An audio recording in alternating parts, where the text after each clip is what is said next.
Let's take a call. Let's talk to Mark in Tennessee. Mark, you're on the air. Go ahead. Alex, good to talk with you and Steve. I'm a long-time listener, over a decade.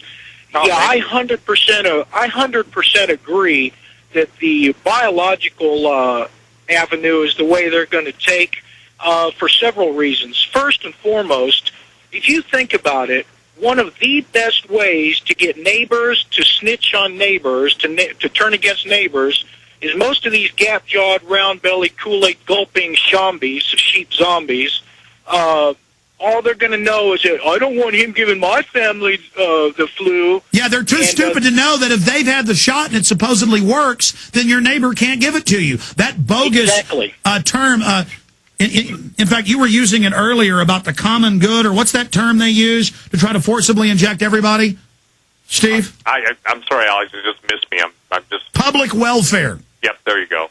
Yeah, public... Oh, I mean, you tell these idiots, hey, if you've had the bioweapon shot, you supposedly should be safe. But the truth is, it's usually the people getting the shots that spread it. Right, and I call those people infectons, okay? And INFECTONS. In other words, people who are intentionally infected so that they become the vectors, whether they travel. Listen, all you'd have to do is hit the major airports, vaccination. Guess what's happening, Alex? They're setting up vaccination ports in the airport. You don't get your vaccine, you don't get on the airplane. Exactly as we predicted. Now they're saying, have a bracelet to get in a store. They lock down schools. If one kid gets sick, it isn't even the flu. It's the new medicalized tyranny. Great points, Mark. Let's talk to Andy in Florida. Andy, you're on the air. Hey, Alex. Hey, buddy. My theory is that there's too much similarities and motive here between the economic crisis and the swine flu. I think that our economy and banking system basically completely collapsed last fall. And without the Band-Aid, Ponzi-like Federal Reserve bailout, where it was nothing more than we gave the banks, money on paper, and they turned around and bought our treasuries, that, and sending 10 senior staff members over to China over the past, 6 months, I think we have a real problem with our monetary system, and that it completely has to be reset, and that the swine flu is the false flag to be ready for martial law in the event of a economic currency reset. No, that's it. They're going to use it, whether they just fearmonger and it isn't deadly. But if they need to, they'll release some bioweapon that does kill a bunch of people. If they need that to pose as saviors and put troops on the streets, I mean, they're doing it. Well, I think, too, that everyone's got to keep in mind that you've got the baby boomers growing up. You've got all these massive retirement programs that can't be funded because the big companies have stolen all their retirees. You've got the situation where what do you do with an angry population that knows you've screwed them, that now you're going to try and kill them, that you're destroying their family? Listen, when America's backed into a wall, Alex, I remember the very first show I ever did with Art Bell. I said there's going to be a civil war in the United States because they're generating one. I said they'll turn everybody against everybody, and ultimately it'll be to cover their tracks from the greatest plundering of the most prosperous nation in history. That's what it's about. Jesus said it. You basically, the love of money is the root of all evil. The control of money is the control of all evil. And everybody should have asked this question. Excuse me, where in the Constitution did Hank Paulson get the authority to declare martial law if by blackmailing Congress they didn't go along with the bailout? That's right. I mean, they threatened Congress with martial law if they didn't submit, and people didn't believe me when that happened, and then now it's mainstream news that we told the truth again from our congressional sources. Thank you, caller. We're going to talk to a few more callers on the other side with Steve Quayle. We'll be back next Wednesday as we go into this storm. We got to get the word out now. We've got to expose this is a hoax, that this is staged, or they are going to use it for the total takeover. They've got the assets in place.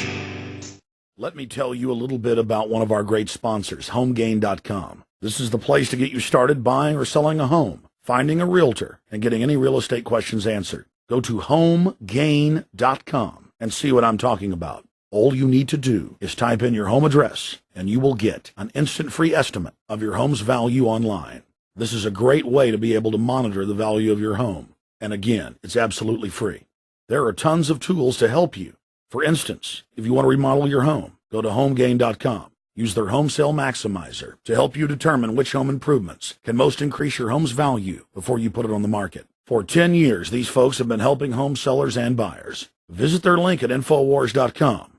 Look for Max, the orange home gain gorilla, to help you with any real estate needs you might have. You'll love this site. It's homegain.com, HOMEGAIN.com. Check them out today. I'm going to ask Congressman Ron Paul about the flu situation, the hype, the fear, how it's being used for political control. Coming up, he joins us in the next hour. So stay with us for that. Steve Quayle will be back next Wednesday again, same time, to give us the latest updates and developments as we track and cover the flu situation with massive troop movements, open announcements of martial law, open announcements of quarantine, forced inoculations for a non-event. This flu is nothing. So what are they planning? Let's go to Tim in Ohio. Tim, you're on the air. Welcome. Yesterday, while monitoring the cable news feeds, I came across the anchor and his bimbo babe downplaying the textbook by Mr. Holdren. And it was obvious they were like taking part in these interspersal techniques. Now, Steve, earlier you had mentioned neolinguistics, and I was wondering if you could talk a little bit about how they use that neolinguistics to create the neural pathways in the brain at the Hegelian dialectic level. Yeah, well, they teach them massive programming. Steve, thanks for the call, caller. Do you want me to answer that, Alex? Yes, go ahead. Well, really simply, it's you tell the lie, you tell it enough times, you tell a big enough lie, and pretty soon people basically, because thinking does require some effort, neurolinguistic programming just means that on the referencing of keywords over and over and over, all the subliminal orders, if you will, or subliminal directions are automatically going to bypass your reasoning process, and you're just going to jump from A to B. Real simple. Flu, vaccine, flu, vaccine, flu, vaccine. Images, flu, people dying of flu. Oh, this is the most horrible flu. Images, sound, everything, flu, flu, flu. What's the NLP answer? Vaccine. So basically, yeah, I should have kept the caller on to ask him what they were saying, but right. they've had national publications attack me saying Holden didn't write this book and didn't say it. We have the book. This guy wrote a whole bunch of books with Ehrlich, who was Bush Sr.'s advisor, saying forced drugging, forced sterilization, have the CPS take your kids at birth, and England's now doing it. Right. Well, everything. That's why, Alex, the last thing I got to get through to everybody today is they've got to watch England. England will be the stepping stone or diving board to telling us what's going to happen. Should there be a nuclear incident in London, which I still believe there's going to be, then you can bet your bottom dollar we'll have one here too. So people have got to be open to everything. And for the record, this situation with Russia is not a lightweight deal. Behind back channels, if the United States goes to war with Iran, the Russians have already put us on notice. Well, go ahead. I'm telling you listen, doesn't matter what I think, doesn't matter what you think. I'm telling you that the Russians, whether people believe they're still a threat or not, the point is that they've already let it be known. And the fact that they have contempt for the current president of the United States is an understatement. All right. Well, Steve Quayle, next week we'll get into false flags, stage terror. We'll see what else they may mix in with this whole bird flu hype that they're pushing. You were there years ago saying that this is one of their favorite moves. You were there early in the year, before April even came up. So was I. We could see the build-up, the movement towards this. And SteveQuayle.com. Steve Quayle, we'll talk to you again next Wednesday. Thank you, Alex. God bless you. Bye-bye. Thank you so much.